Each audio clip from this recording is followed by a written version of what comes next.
Hey, well, welcome back to the Small Business Mindset. I want to talk today about why the phone isn't ringing.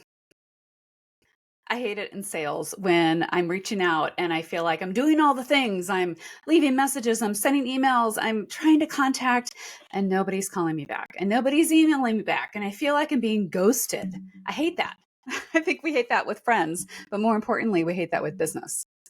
So, how do we overcome that? Because as a commission salesperson myself, when I'm relying upon sales to meet my bottom line and honestly to give me a paycheck, it can be very anxious and it can be debilitating at times when your phone isn't ringing and no one's calling you back and no sales are coming in. What's happening? So, how do we overcome those things? How do we get the phone to start ringing? All right. My first one to suggest to you, provide something of value. I think it's all too common when we reach out to prospects that we're here to sell them something, right? That's our end goal. But they're not always on the market to buy something. But at some point in the future, they might want to buy something. What I always tell my clients is that I can never create a market for what I'm selling. And I'm in real estate. So sometimes I might have a cute little industrial garage, maybe an auto mechanic shop that's on the market. I don't have any buyers for that right now, even with all my outreach and my cold calls and no one's calling me back. And I'm like, okay, what is the market telling me? It's either they're not interested right now. It could be price driven. It could be location driven. It could be a variety of things. And it's up to me to uncover those objections. But if I can't get anyone to call me back, how do I know? So here's a tip. Bring them with something of value.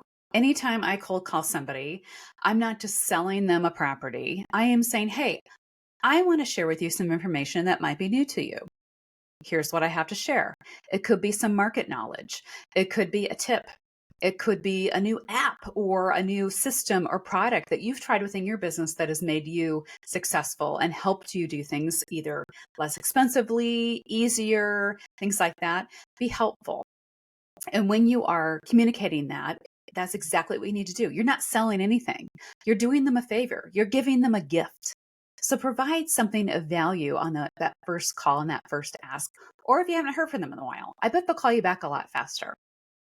Second, think about the types of channels you use to contact people. Now, I have a colleague, he loves to be on the phone.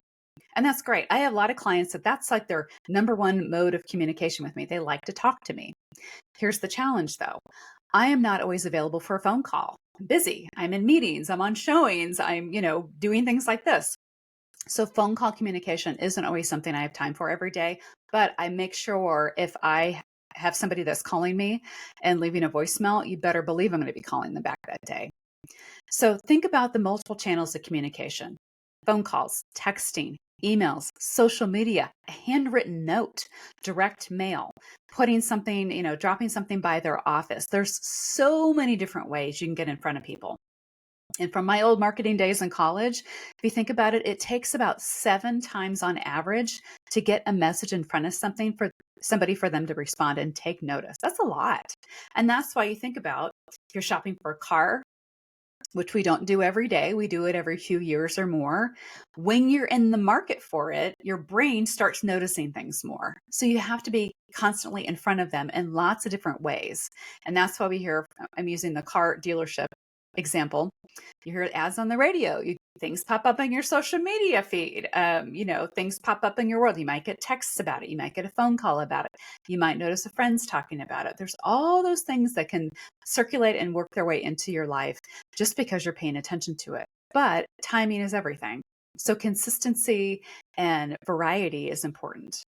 All right, I just mentioned consistency, but number 3, consistency does pay off. If you think that once a month email blast is going to get you business, think again. Consistency has to be every week and honestly every day. I don't mean reach out to the same person every single day, but here's what I mean. Every day, have a discipline. What is your outreach doing? How are you reaching out to potential clients and contacts on a daily basis? It might be, you might have 1,000 people in your database. Are you calling or reaching out to 10 to 20 a day? What is your message? What are you saying? Are you mixing it up? So you kind of rotate those people through your list, and that way you're being consistent, and not only your efforts of outreach, but your messaging. How is that happening? I know I've talked about this before too on my podcast, but I'm a firm believer in a ball in motion stays in motion, or a wheel in motion stays in motion. If you get that sales wheel going and you keep it running and you keep it consistent and manageable, you will have results because it'll pick up momentum and then it'll seem like an old habit to you. I'm like, it's no big deal for you to make 10 to 20 calls a day, prospecting calls. You're offering something of value. You're checking in. You're seeing how things are going. You're not selling anything exactly, but you're sharing information that they want to hear, and you're doing it on a consistent basis. Sometimes somewhere in their world, whether it's them or somebody they know, that's going to pop up and that's going to be relevant for them. And then the phone's going to call, but you want to be ready for it and you want to make it a consistent practice. Next, share success stories. Oh my gosh, why are we so scared to share our successes? It's okay. In fact, I feel like success begets success. So if you're not sharing regularly, either online, through an email newsletter, through on the phone, when you're sharing with people, when you run into people at a networking event and they say, hey, how's business? You could very easily say, oh my gosh, it's going great. I just landed this big deal. And maybe you can't talk about specifics because there's confidentiality. I deal with that all the time in my business. But maybe you could share something new. Hey, we're just getting ready to roll out this new product line. I'm so excited about it and I can't wait to share. What a wonderful thing to share. In fact, success is awesome. Even if the success occurred a year ago, it's still a success. If there was a like-kind client that you had and you're trying to land another client, what a great time to share. You know what? When I worked with this other plumbing company, for example, when I worked with this other plumbing company, they realized that this product that I was helping them with, or this service that I was integrating them into, worked really well from him. And here's what happened to their business. Another great way is to follow up with those past clients. Ask them how it's going. Tell me about your business. Hey, I remember we connected 3 years ago. And you were, only a staff of 2 at the time. I hear you've grown. How many team members do you have now? Now that might not directly play into what you sold them, but they are succeeding in business. That's a success story that you can share. You can congratulate them. You can celebrate them. And with their permission, get a testimonial from them. I know sometimes we're always a little hands off with Google reviews because we don't want the bad ones, but you most importantly want the good ones. And it doesn't have to be a Google review. It could just be them telling their personal story. Hey, can I come take a picture of you and your business? Can I feature you on our website or on our social media page? Is it okay for me to share that information, how we work together? Ask the question. A lot of times they will love the free publicity and it will help boost your sales because you'll see other people saying, oh, I know them. They worked with them, and they can have a side conversation and get, some good feedback about how you work with them. Next, connect with your referral network. I know any times my calendar is a little bit lighter during the week, I'm like, okay, I need to start plugging in meetings and connections with my referral network. And my referral network could be anybody that works for a bank or a credit union, insurance providers, CPAs, attorneys, people that do business in my environment. How can we help each other out? Get caught up on what's happening in the world and their market, things you got to know, things you can share with each other to help each other out. Can you make connections? Can you make introductions on behalf of each other? How do you refer business to each other?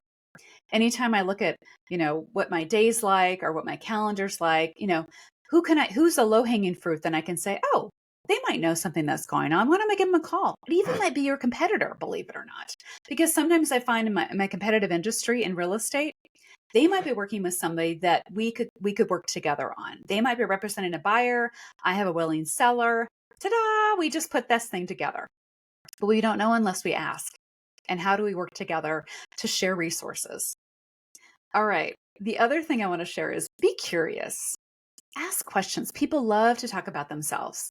And if you have a chance to have a conversation with somebody in person, on the phone, online, start asking questions. Get to know them a little better. What makes them tick? There might be an objection in there that you haven't uncovered because you were so busy focused on what you're trying to sell than understand what they really need. So be curious as far as how they roll, what their motivations are, personally and professionally. Being curious and finding out more about your target market, about your client base, or even people that you want to land as a client. Don't make a sales pitch right away. Just be curious. Just understand them a little better. Be open to making connections for them. Help their business grow before your business grows. And last but not least, be responsive. Oh my gosh, if you are in an environment where you want people to call you back, you darn well better call them back. I get more business because my competition does not return phone calls or emails or just lets it fall off. And sometimes that opportunity might not be sparkling and have the red carpet rolled out in front of you. It might not look like that multi-million-dollar deal you want to land. But I guarantee you at some point, that small business startup that maybe just has a little deal in mind is going to grow up someday. And wouldn't you want to be around for them when they do? Wouldn't you want to be their lifetime, business that they want to work with, that they come back to and do business to again and again and again? If you're consistent, if your follow-up is impeccable, and you have great messaging, you're curious, and you provide value, there's no reason why your phone shouldn't ring. Now, I can't always tell you why the phone isn't ringing today for you, but sometimes it's just an anomaly. Take advantage of any downtime. Be prepared. Be consistent. Use it as time to refresh and grow and find ways to enhance what you're doing. Find value. Maybe you start recording a podcast. Maybe you start a blog, write a book. You start, mapping out that social media calendar, recording little reels that you can get out online. These are all great ways to enhance and induce your sales environment to get rolling again. So I hope you found something valuable today. I'd always love to hear from you. Leave some messages in the comments. And more importantly, please subscribe to the podcast. I also publish this online on YouTube. So if you're not a subscriber already, it's just one click away. You can do it very easily because how we get the message out in the world to help you and other business owners is by sharing. So thanks for joining me today.